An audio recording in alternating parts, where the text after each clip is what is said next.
Bienvenue à nouveau dans le Deep Dive. La dernière fois, les choses sont devenues assez intenses, en passant par ces messages ou mon cryptés. Décrypter ces messages, c'est vraiment comme éplucher les couches d'un oignon cosmique. Et en parlant de couches, êtes-vous prêt pour une autre? Toujours heureux Oui, d'approfondir. cela se concentre sur les reptiliens et Deux les des gris. joueurs les plus en vue dans l'arène exopolitique. Précisément, et plus particulièrement leur prétendue influence sur l'histoire de la Terre. Une histoire qui, selon les communications d'Umon, est bien plus liée à l'influence extraterrestre que ne le suggèrent les récits conventionnels. Bien, alors décomposons certaines de ces ramifications potentielles des rencontres avec des extraterrestres Je anciens. suis prêt quand tu D'accord? es. Donc, une des choses les plus frappantes, du moins visuellement, que j'ai vues dans ces sources était l'insigne des Ah Greys. oui, ce symbole apparaît dans divers contextes. Oui, cela apparaît à plusieurs endroits. Il y avait même ce tweet qui montrait une peinture et le symbole était sur un disque. Oui, et ce tweet particulier a lié l'insigne à des symboles similaires vus sur des ovnis en forme de cigare. Ce qui semble indiquer une connexion entre ces engins et les êtres Greys. Cela renforce certainement l'idée que des symboles spécifiques pourraient représenter des espèces extraterrestres distinctes. Et cela ajoute une autre couche au langage visuel que nous commençons à assembler en exopolitique. Exactement. Des symboles comme une forme de communication interstellaire, si vous voulez. Maintenant, le matériel source semble suggérer que les Greys sont un phénomène plus récent, Relativement parlant, oui. mais que les reptiliens, en Leur revanche, présence pourrait remonter beaucoup plus loin. significativement plus loin. Des Oui, millénaires, peut-être? possiblement des millénaires. Et en fait, l'une des sources au monde fait une affirmation plutôt Écoutons surprenante, cela. que les reptiliens ont en réalité conquis la Terre il y a environ 13 000 Et ans. cela est présenté Soumettre comme, la population masculine au travail comme un forcé. événement factuel. Eh bien, ce qui me frappe, c'est le ton factuel des messages Pas de Umon. simple spéculation. Pas de spéculation. Il le présente comme un événement historique documenté. C'est une affirmation audacieuse. C'est audacieux, mais le matériel source fait allusion à des preuves génétiques à l'appui. Il Comme parle de quoi? ce changement soudain et inexpliqué dans l'ADN humain qui s'est produit vers 10 000 avant Jésus-Christ. Une diminution spectaculaire de la diversité génétique masculine. Fascinant. Et il connecte cela. Il y a en fait un tweet d'Ummon qui relie cet événement à une époque où un homme se reproduisit pour 17 femmes. Donc, il suggère un lien direct entre ce goulet d'étranglement génétique et la prétendue conquête reptilienne. C'est leur affirmation, et cela vous fait réfléchir. Je veux dire, si nous acceptons cette prémisse, quelles implications cet événement pourrait-il avoir eu sur, vous savez, la trajectoire de l'évolution Sans humaine? parler du développement des civilisations. Oui, je veux dire, c'est beaucoup à Cela déballer. défie certainement notre compréhension de l'histoire humaine. Absolument. Passons maintenant à un autre détail intriguant du matériel source. Montrer le chemin. Il mentionne que les reptiliens extrayaient de grandes quantités d'humus de la Terre. Humus, oui, et je sais que certains auditeurs pourraient ne pas être familiers avec ce Ce n'est terme. pas exactement une conversation de tous Ce les n'est jours. pas ça, mais c'est essentiellement la composante organique du sol. Créé par la décomposition de matière végétale et animale. Oui, et c'est absolument essentiel pour un écosystème sain. La fondation de la vie. Maintenant, c'est là que ça devient intéressant. Parce que pourquoi une civilisation technologiquement avancée comme les reptiliens sont censés être? Exact. Avec des capacités de voyage interstellaire. Pourquoi aurait-il besoin de quelque chose d'aussi apparemment basique que le sol? Je veux dire, ne pourraient-ils pas simplement le reproduire avec leur technologie? Eh bien, c'est là que l'explication du monde devient vraiment fascinante. Car il suggère que même la technologie avancée ne peut pas entièrement reproduire les processus biologiques complexes qui créent l'humus. Donc vous dites que c'est plus que de la simple terre. Beaucoup plus. Il le considère comme une ressource extrêmement précieuse, en particulier pour une civilisation voyageant dans l'espace. Et peut-être que leur planète, d'où qu'ils viennent, manque peut-être de ces éléments vitaux. C'est possible. Nous parlons d'une substance qui représente l'essence même d'une biosphère Et prospère. ils étaient essentiellement en train d'exploiter la Terre pour C'est cela. l'implication, oui. Parce que la source continue en décrivant ces énormes conteneurs de glace qui ont été construits dans les régions polaires le pour transport. transporter l'humus à travers des distances interstellaires. Une opération d'une ampleur et d'une sophistication incroyable. Ça devrait l'être, non? Absolument, pour préserver l'intégrité de l'humus pendant le voyage interstellaire. Cela met vraiment en évidence la complexité logistique de cette intervention extraterrestre supposée. Et souligne la valeur qu'ils accordaient à cette ressource. Maintenant, si nous envisageons cette idée, cette longue présence reptilienne sur Terre, cela soulève une autre question. Je suis tout oui.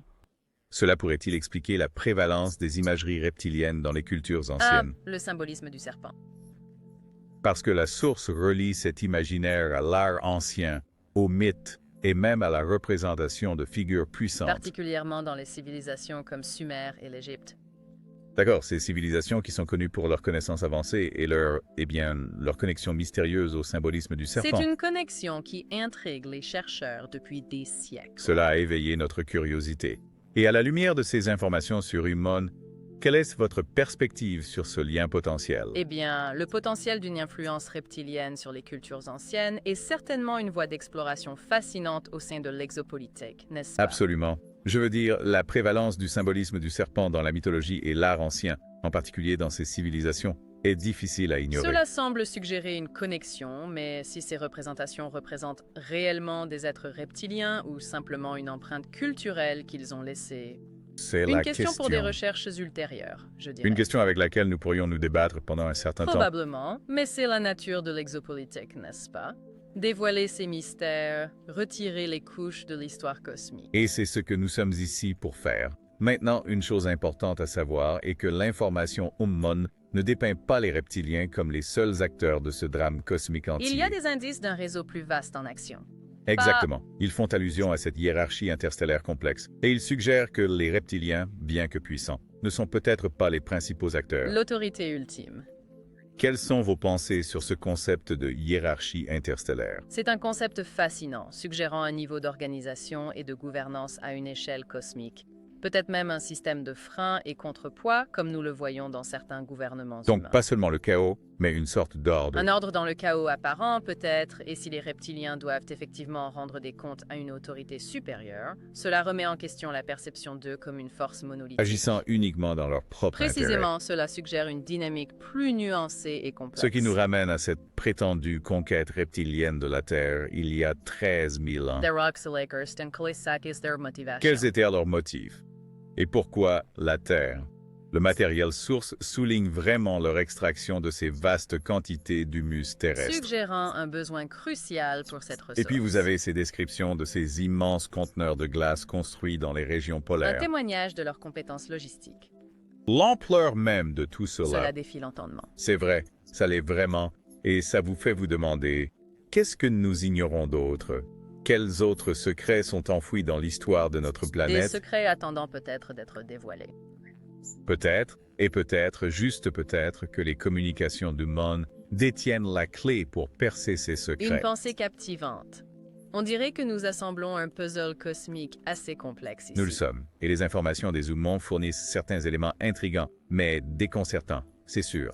Oui, nous parlions justement de ces avertissements inquiétants pour l'année 2026, mais avant d'aller plus loin dans cette voie, j'aimerais un peu revenir sur cette idée d'une hiérarchie interstellaire. D'accord. L'idée que les reptiliens, même avec leur pouvoir apparent, pourraient ne pas être au sommet de ce réseau extraterrestre. Exactement. Ils doivent rendre des comptes à ces, entre guillemets, Des superviseurs. superviseurs qui semblent contrôler leurs activités, ce qui implique, eh bien, l'implication d'autres acteurs. D'autres acteurs qui pourraient être encore plus avancés. Potentiellement, oui. Donc cela soulève la question. Comment cette hiérarchie potentielle, influence-t-elle les dynamiques exopolitiques? C'est fascinant à considérer. Oui.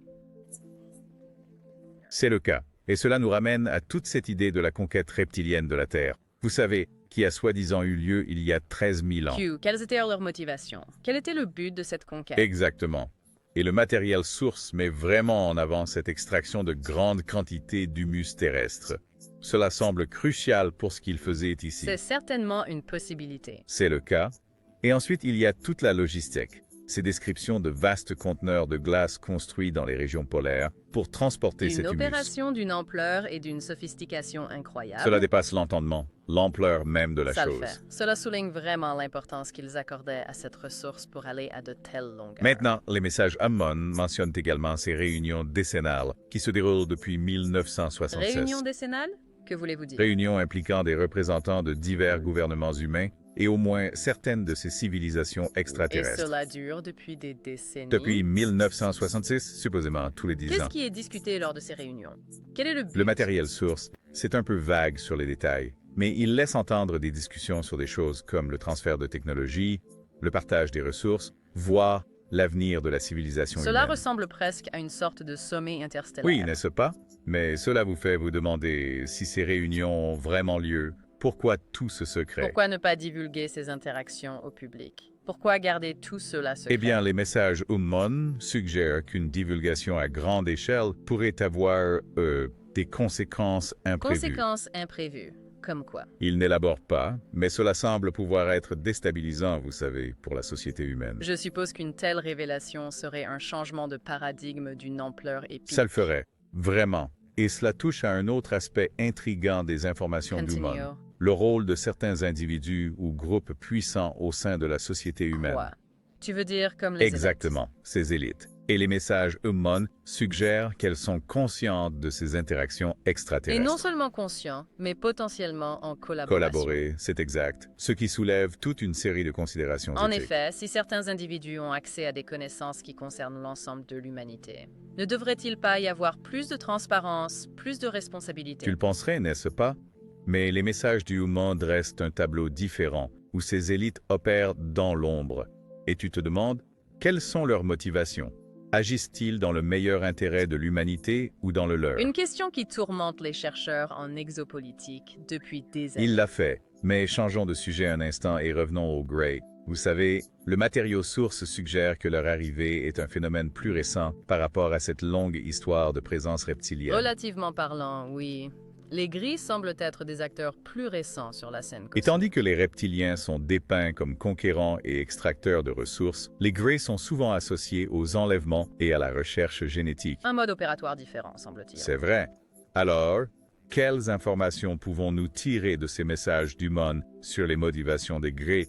Quel est leur rôle dans ce réseau extraterrestre? C'est la question à $1 million, n'est-ce pas? Et le matériel source mentionne même que les Gris pourraient faire face à une impasse évolutive. Une impasse évolutive. Qu'est-ce que cela pourrait C'est signifier? ce que je me demande. Ils disent que les Grey cherchent des solutions dans l'ADN humain, et cela montre bien l'information du monde. Cela brosse vraiment un tableau de ce réseau complexe d'interactions extraterrestres avec les reptiliens, les Grey, et qui sait qui d'autre, jouant tous un rôle. Et nous, les humains, nous sommes pris au milieu de tout Nous cela. sommes, et cela vous fait vous demander, quelle est notre place dans ce grand schéma cosmique? Quelles sont les implications pour notre avenir? Les implications sont vastes et potentiellement dérangeantes, surtout avec ces avertissements d'Ummon pour 2026. Exactement. C'est quelque chose que nous ne pouvons pas ignorer. Et en fait, il y a encore plus à analyser dans ces messages Plus Ummon. de couches à cet oignon cosmique. On a vraiment plongé profondément dans le terrier d'Ummon ces 2 dernières parties, n'est-ce pas? Profondément, en effet. Nous avons couvert beaucoup de sujets, ces reptiliens, les Greys, la hiérarchie interstellaire, les avertissements pour 2026. Et pourtant, il y a encore tant à découvrir.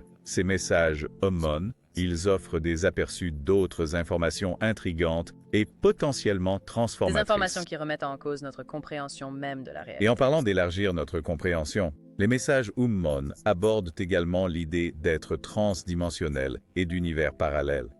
Des concepts qui s'alignent avec les théories émergentes en physique, suggérant l'existence de dimensions au-delà de notre perception. Alors, ce n'est pas seulement de la science-fiction? Pas nécessairement. Ces théories remettent en question la manière linéaire dont nous pensons habituellement à la réalité, en suggérant un multivers avec des possibilités potentiellement infinies. D'accord.